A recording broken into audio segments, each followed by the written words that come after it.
Like giant exclamation marks, skyscrapers punctuate the story of our urban development. People always want to reach. There's something heavenly about it, and people have wanted to race for height forever.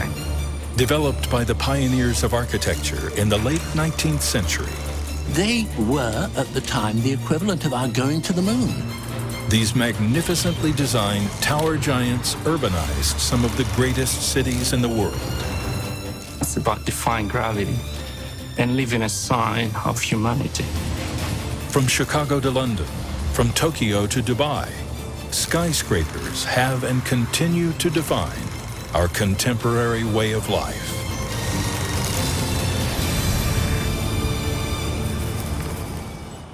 The skyscraper boom of the 1960s and 70s created a global backlash. Everything started looking the same, and cities no longer had their own iconic look. Now, more than ever before, city skylines were in danger of blending into the background with little regard to any real sense of place. You know, we are living in a globalized international age, and it tends to reduce many of the differences among us culturally and socially. Something that was predominantly an American proposition, there are now very few countries not building them. When I give talks, I do this trick. I show a skyline of a city. I ask the audience, what city is it? People might throw out some answers, but then the catch is that it's actually 3 separate cities which have been stitched together. And the point being is that these are 3 different continents with 3 different climates, 3 different cultures, and yet the skyline is ubiquitous. That's highly, highly concerning because our sense of belongingness and our sense of being are derived from our environment. They can't scrape the sky anymore. They become an homogeneous landscape. I think this is something we need to fight against. A major factor in building sustainability is making the structure work for the people, those inside and out. In Asia, this is of particular importance. Like everything else that seems to have been exported from one country to another, and many of them from the West to Asia, the skyscraper was a very big idea that meant that a place had come of age. That buildings themselves can be used, not as a result of economic growth, but to drive economic growth. So in many respects, many of the new iconic buildings in Asia are used to say, hey, look, you know, we want to be icons. We want to have global skylines like New York or Chicago. And this is exactly what happened to Malaysia in the 80s and 90s, when its burgeoning skyline grew at a record pace. The country was consistently growing their gross domestic product, or GDP, while keeping inflation low. It would appear Asia was launching a very productive and successful skyscraper movement. From its humble beginnings as a tin mining town to colonial outpost, the capital city of Kuala Lumpur only acquired its status as a city in 1972. But it wasn't until the early 1990s that it became a key player on the global economic stage. You had the Petronas Towers in Malaysia that went up. That said something about those economies that couldn't really have been said any other way. With nearly double the amount of floor space of the Empire State Building and rising 33 feet taller than Chicago's Sears Tower, the Petronas confirmed to the world that Malaysia had arrived. And we are very happy about this project because, first of all, it has a very unique shape. It is a twin tower. Architect can explain to you how the shape was inspired by Kuala Lumpur itself. Viewed from above, the shape of each tower follows a geometric pattern widely used in Islamic art, symbolizing unity, harmony, stability, and rationality.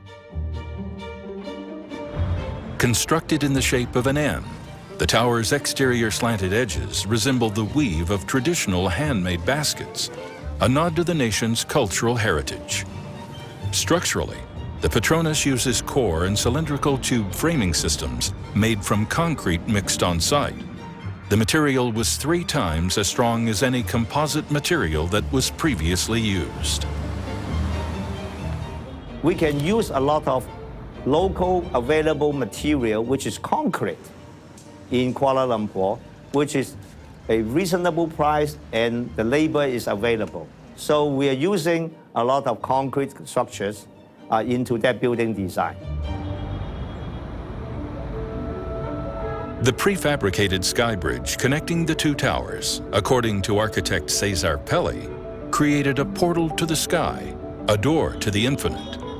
At 190 feet long, the structure is the highest 2-story bridge in the world. And it's connected by a bridge. It has to be independent from the tower, the 2 towers. So when the 2 towers move, the bridge will not be affected by the tower's movement. Spherical bearings located in the hinges in the middle of the arch system supporting the bridge kept the bridge from swaying. When we work on the Petronas Tower area in Kuala Lumpur is not a very booming area. But since the completion of tower, that become a signature of the city. All of a sudden, it became the image of KL, the image of Malaysia, and that was extremely powerful. The Petronas Tower signified the booming of super high-rise building, because they know how successful this super high-rise mixed-use complex becoming an iconic and a great economic driver for a city.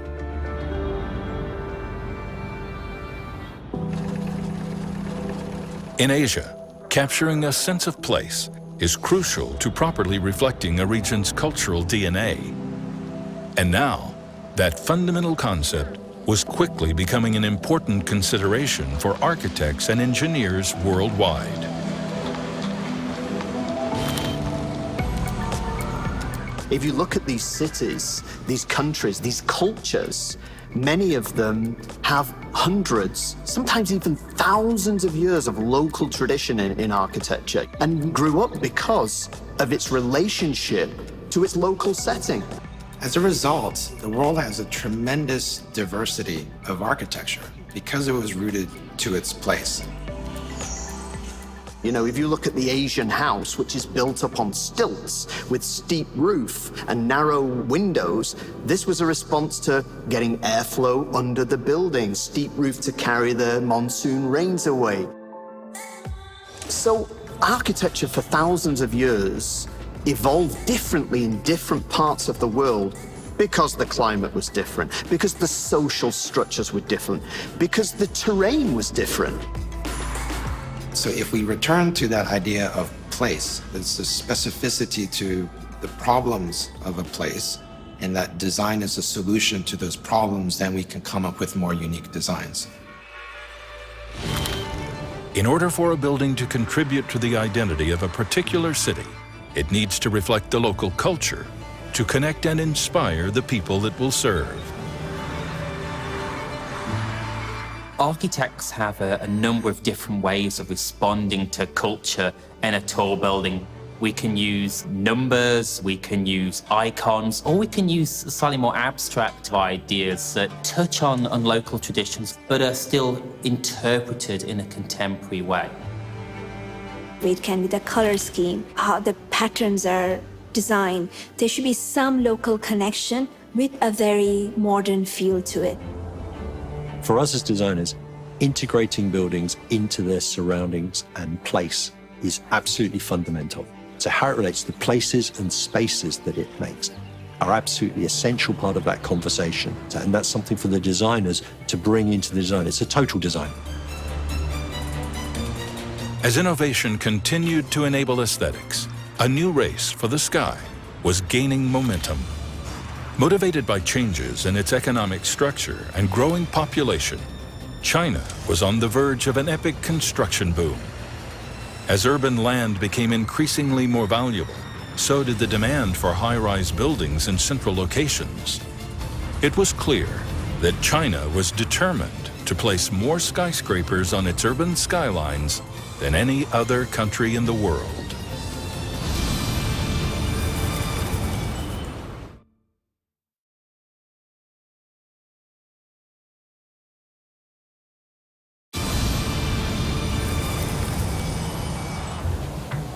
In the past few decades, China has undergone rapid urbanization. In 1979, only 17.6% of the population lived in urban areas. As a result, land developers had an incentive to intensify development. China is the shining example of another nation that embraced skyscraper construction, and that is fundamentally driven by its rapid economic growth and the movement of people from agricultural parts of the country to the urban part. China is just building for its population, and for its population which is developing, urbanizing and becoming wealthier. It needs to build those buildings to house them, but also these buildings are the building blocks of wealth. So it's fundamentally urbanization is what drives skyscrapers. Since China embraced free market principles more than 30 years ago, the country's economy has been growing at an average of almost 10% each year, 3 times the global average. They're the economic engines of the country, so they're creating cities. They're not just creating buildings, they're creating whole cities, many of which are very high-rise. There was certainly a desire to sort of fit in, and there was certainly an aspiration to find a new Chinese expression for what was previously a Western building type. Between 1980 and 1995, China was adding more skyscrapers to the skylines than any other city in the world. And leading the charge was the country's largest city, Shanghai. By the 1990s, economic reforms introduced by politician Deng Xiaoping resulted in a revitalization of the city. Referred to as the head of the dragon, Shanghai set the tone for development into the 21st century. The Pudong district is home to some of the tallest skyscrapers in the world. Located on the east side of the city, the area has become a national symbol of prosperity. Deng Xiaoping was 88 years old when he said, "This is the future of China's kind of financial institutions here in Pudong." In Chinese culture, the number 8 is associated with wealth and success. So Deng Xiaoping's timing to expand city skylines was right on the money. Deemed by some as the shining pearl of the East, located at 88th Century Avenue, the Zhenmao Tower proved to be a structural embodiment of the numeric concept. The building evolved on an octagonal kind of floor plate with 8 sides, 8 mega columns, and 88 stories. Even less obvious structural elements all revolved around the number 8, the 8 steel, and 8 super columns of concrete surrounding the tower's core. The 88 floors are divided into 16 separate segments, each of which is 1/8 shorter than the 16-story base. But I think the tower is about more than just number. The architect Adrian Smith talks about how the design is inspired by a pagoda, which is a vernacular Chinese structure that staggers back with height, and the Jinmao reflects that. For me, the most impressive space in the Jinmao is its 40-story atrium, and one of the most vibrant and exciting spaces in the world for me. The postmodern Zhenmao Tower pays homage to the ancient structures that were built to honor Buddha, but its structural harmony is demonstrated through its use of feng shui. Its glass and steel facade evokes the Art Deco quarter of Shanghai. So this question of image making, I think, became really important. Image making in terms of creating an icon that was legible to the general public. Cultural identities are being formed between buildings and skylines, and an emerging sort of culture with these kind of images as their symbols. This architectural concept dominated Asia's skylines in the 1990s, but Thailand took this blended design concept to a whole new level. Thai culture is deeply influenced by religion. With around 95% of the country being Buddhist, this culturally spiritual country tied architecture to its people's sense of community, values, and belief system. In ceremonial name alone, Bangkok's view on design was heavily influenced by tradition. For many tall buildings, shape and form is everything. And how do you display a piece of local culture, a piece of local history to a global audience? Well, with the elephant building is the elephant, the national animal, and so why not make the whole shape of the building look like an elephant? Completed in 1997, this 335-foot-high tower was designed as an iconic symbol that has been an integral part of the Thai culture, industry, and religion for centuries. Designed with features that resemble ears and eyes, this 32-story elephant tower connects the nation's rich mythology and religion to its visual arts. But some people felt that the building, while playful in design, didn't accurately represent the capabilities of Thai architecture.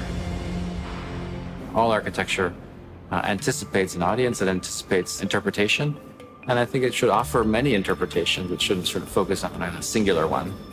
In my mind, that would allow a kind of global practice, but also find ways to become site-specific without resorting to images. Even if the outcomes are something we might not like, they are still an expression of the place. Still loved by the locals, the elephant building has over time become architecture's elephant in the room. The structure to some that went a little too far in its quest to connect culture with its environment.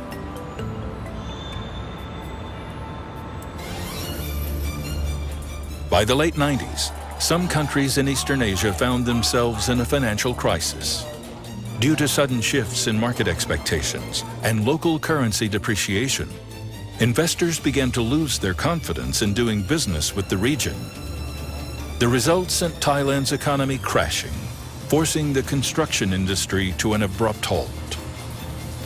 But as one country was struggling through an economic downturn, another was thriving.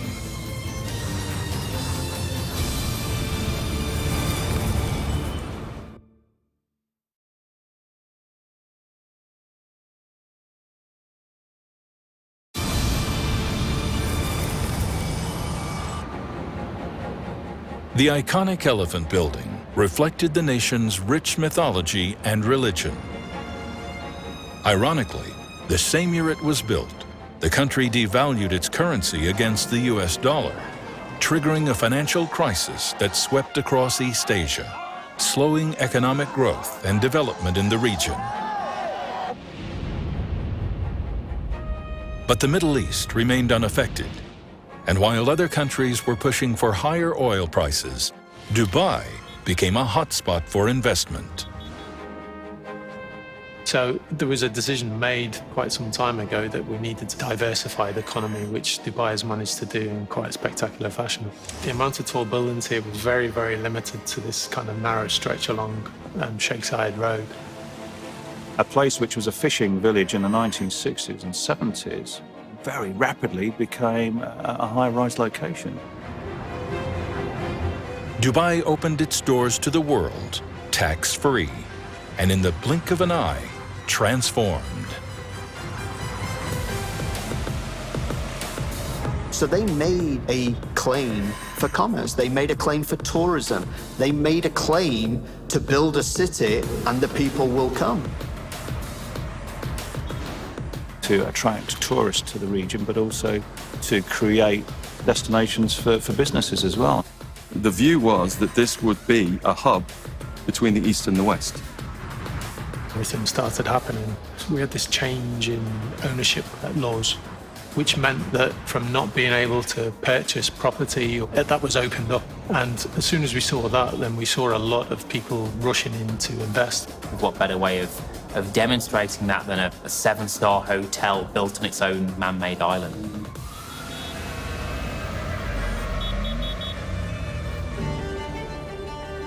The intent of Burj Al Arab was quite clear. Build a building that displayed opulence and success.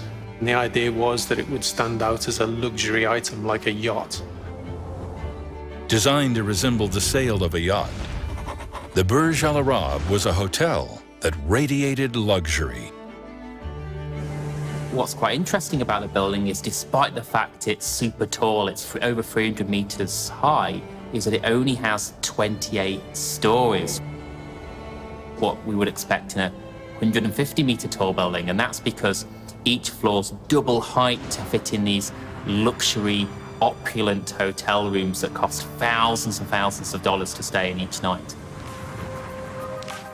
And the interior was just as majestic as the exterior, with intricate glass chandeliers, marble columns from Italy, and custom-made carpets and rugs from South Africa and India. The interiors of the Burj Al Arab contained the finest materials sourced from locations worldwide. It has this interesting mix of materials and systems. You've got fabric mixed in with, exposed steelwork on the perimeter. A steel skeleton braced with trusses gives the Burj Al Arab its sail-like shape. Its multi-layered fabric facade provide the necessary thermal properties to diffuse light and heat. Lined with a geotextile membrane and hydraulically filled with sand, the structure is located on an artificial island held in place by 255-foot diameter columns and anchored nearly 150 feet underwater.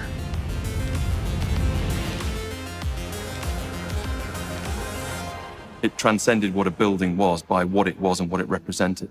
And really that building put a country on the map. I mean, the larger plan is not just build the skyscrapers and they come, but you also have to sort of encourage businesses to come. Who heard of Dubai before all these tall buildings existed in Dubai? Very few people knew Dubai even existed, but now it's certainly on everybody's radar, and it's become, overnight almost, an international city. By the turn of the century, designers had met every conceivable challenge in the race to build to the sky. Blending innovative engineering techniques and design features, architects and engineers were building structures stronger and bigger than ever so that they could withstand the elements. But in 2001, a new threat emerged that would change the skyscraper industry and the world forever. The minute those towers came down, people felt that something had been pulled from their hearts. They felt that New York's skyline had been so defined by those two buildings being on the tip of Manhattan.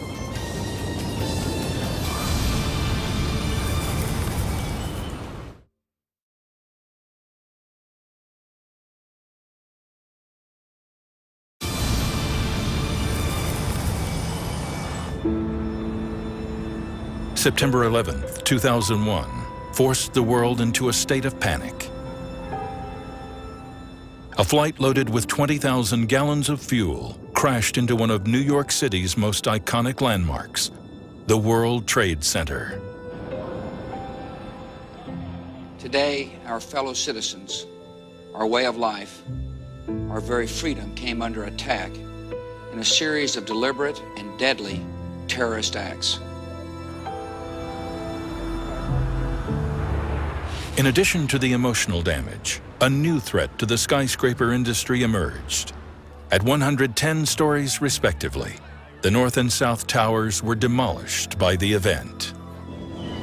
Those buildings were originally designed to resist the direct impact of an airplane, the largest airplane at that time, which was much smaller than the planes that actually hit the building.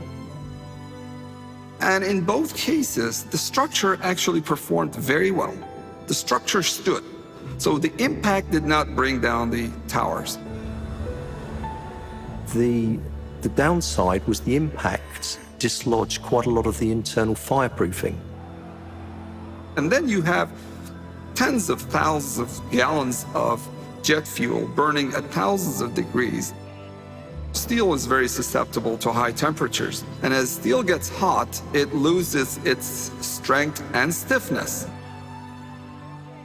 So it was the intensity of the fire from the fuel load, obviously the fuel from the contents of the offices, and the lack of fire protection to some of the structural members that did actually ultimately lead to the building collapse.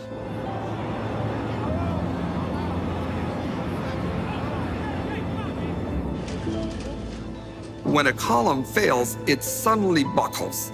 And when it buckles, it pops. And that's why you see each floor popping, and there's a wave that goes down the building and demolishes the rest of the structure.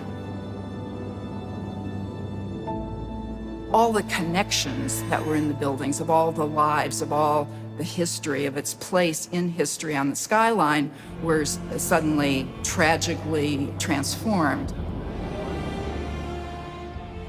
The minute those towers came down, people felt that something had been pulled from their hearts. They felt that New York's skyline had been so defined by those two buildings being on the tip of Manhattan. And so the meaning of skyscrapers in the culture, which is never uniformly one thing or another, by some cataclysmic event like this, will change its identity.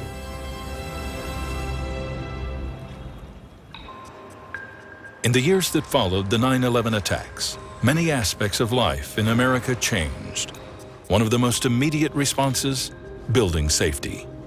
Now more than ever, engineers were compelled to make new and existing structures safer. We still don't design buildings to resist the direct impact of a 757 jetliner and not be damaged, because that's just not possible. We need to prevent those things in a different way. But you can design it in a way that makes it more difficult to enter the building or come close to a building in the first place. In the aftermath of the attacks, the International Code Council, the association that enforces policy change throughout the construction industry, revised their building safety codes and standard practices. New rules pertaining to elevator installations, additional stairways, more robust fireproofing for buildings, and impact-resistant wall installation were just a few of the policies put into place. So your lobby has changed. Used to be people walked in, they got to the elevator, they went up. Now, largely, in any office building of any size, you have to be let through security.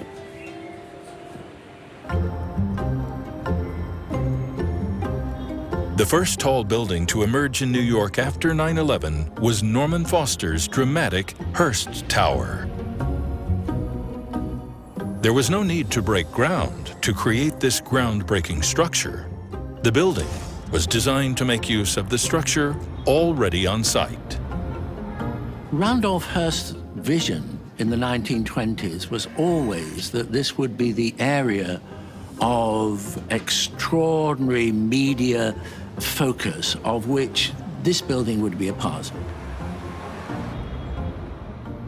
So when we had the opportunity of seeking to create a tall tower, it was an opportunity to preserve that base.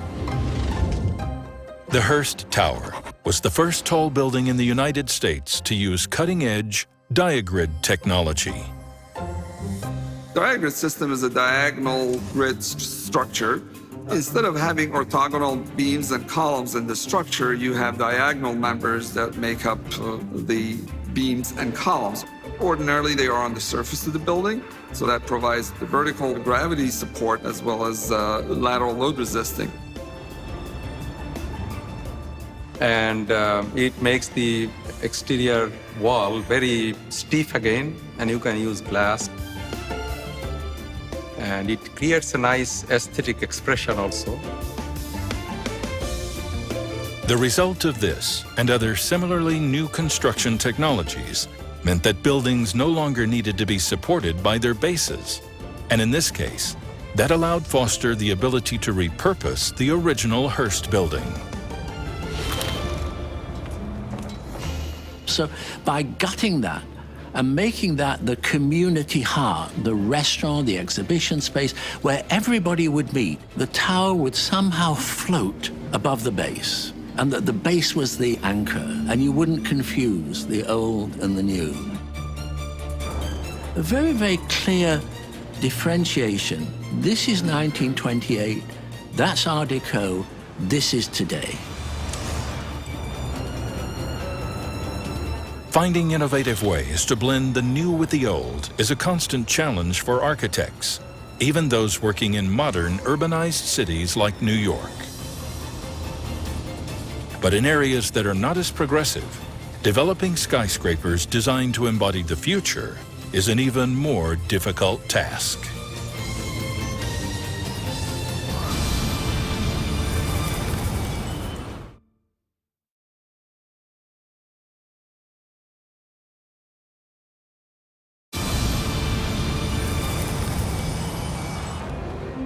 In the next 40 years, the urban population across the world is expected to double. So it is essential that cities undergo meaningful transformations in order to allow for sustainable change.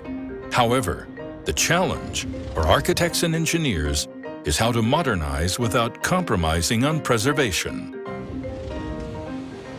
Europe has, in some places, hundreds, maybe even thousands of years of tradition and physical presence in a city that a lot of American cities don't have, and a lot of Asian cities don't have. A significant tall building in a European city might take literally 15 years to come to fruition. It'll be subject to public inquiry, it'll be subject to everybody's views, and that's not necessarily a bad thing. Many have argued that the regulations and restrictions in London have a direct correlation with its low-rise building infrastructure.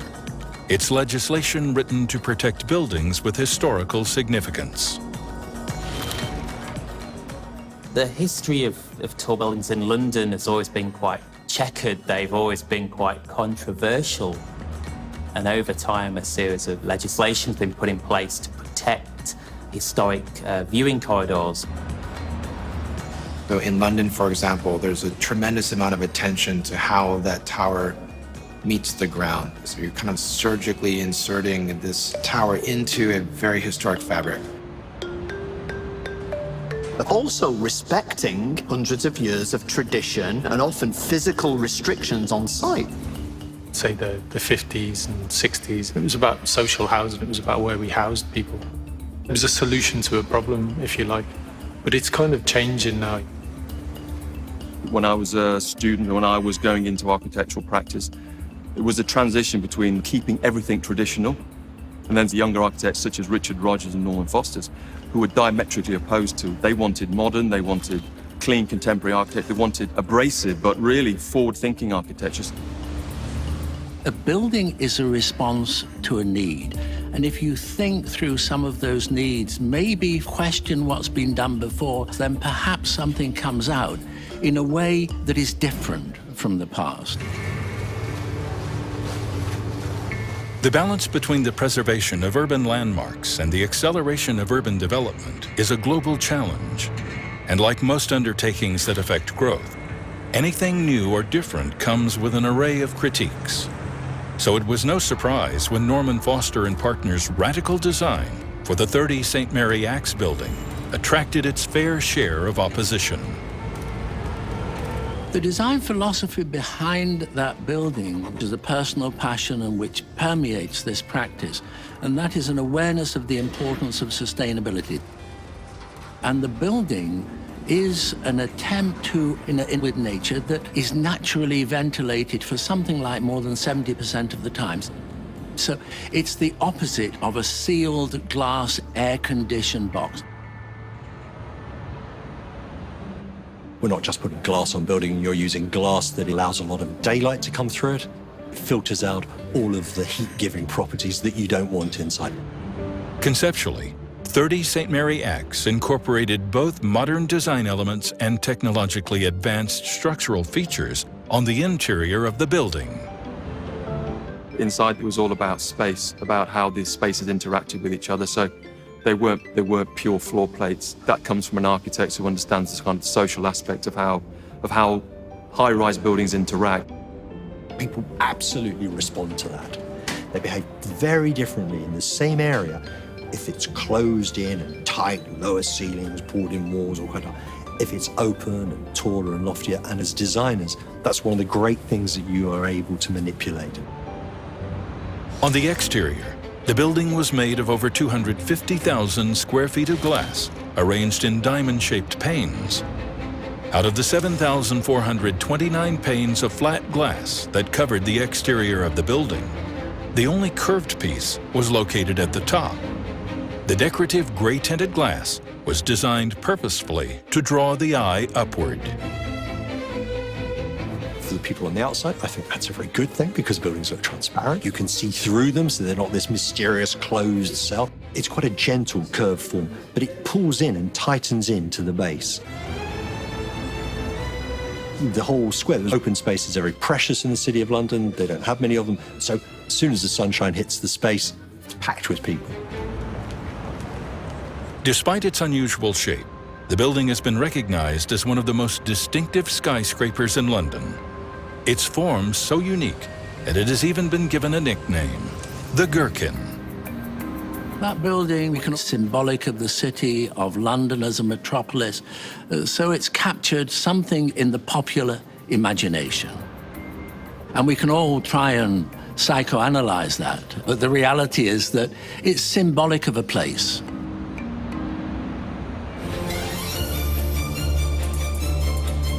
Like Foster and Partners, Taipei provided architects with free rein to build skyscrapers that would draw upon the country's rich history. But even though designers were thriving in the lucrative region, engineers were met with earth-shaking challenges.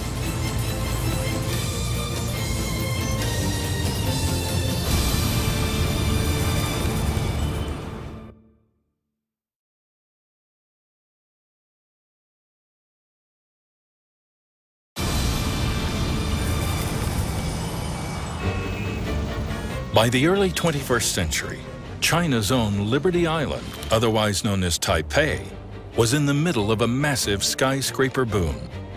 Since the economy was thriving, the opportunity for designers to build taller was not just an aspiration, it was encouraged.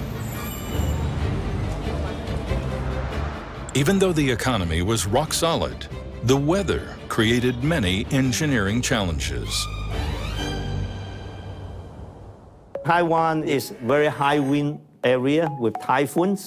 At the same time, it's high seismic region with a lot of earthquake event.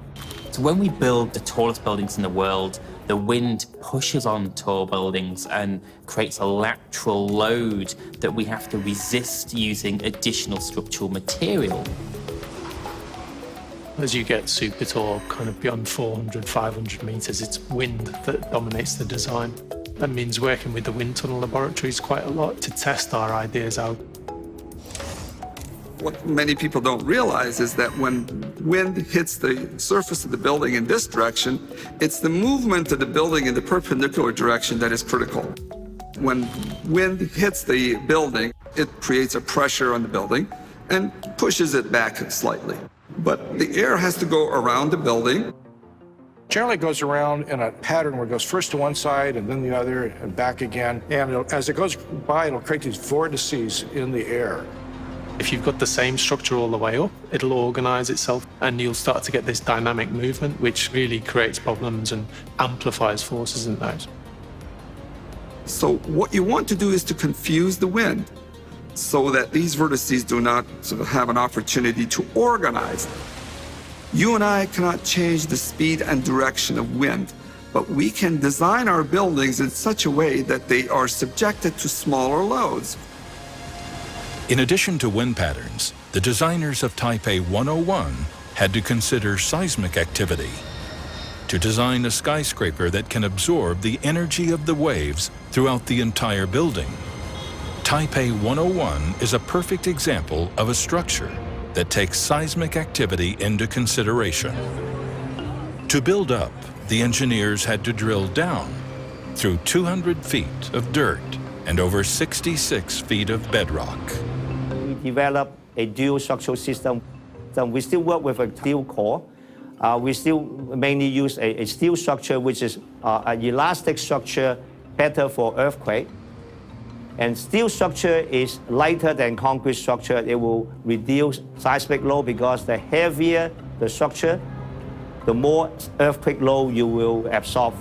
We also use the full perimeter of the building to be part of the structure, working with the tower core with a perimeter mega frame and also with an outrigger system, connecting the tower core with the exterior frame. In effect, The structure was strategically designed to trick the wind.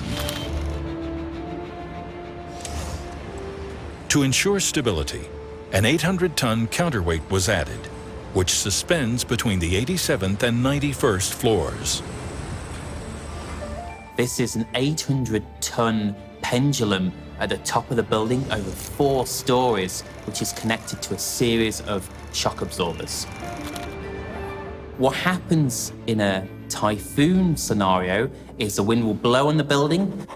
The pendulum will convert the movement energy of the wind into heat energy in the shock absorbers. So it's a redundancy mechanism to protect the building and to protect the occupants in those very high wind scenarios. When the wind blows in one direction, the two mass damper will swing in the opposite direction to counteract the building movement. One of the problems with tune mass dampers is they take up floor area at the top of the building. So as a developer, you're losing 4 stories. So what better way to try and make some of that money back than to hang that pendulum in an atrium and to make that a kind of observation level.